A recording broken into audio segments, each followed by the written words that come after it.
Jamen, der har vi jo selveste Thor og hans venner.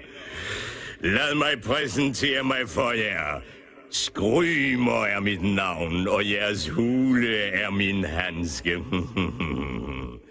Hvad laver I, monstro? Wow! Det her tilhører Vestiær. Ikke ret meget længere. Det lille uhyre, han skal hjem, hvor han hører til. Hos jætten Udgårdslukke vel sagtens. Ja, og når jeg ser ham... Ja, du og Udgårdslukke er vist ikke perlevenner. Nå, jeg skal videre. Held og lykke.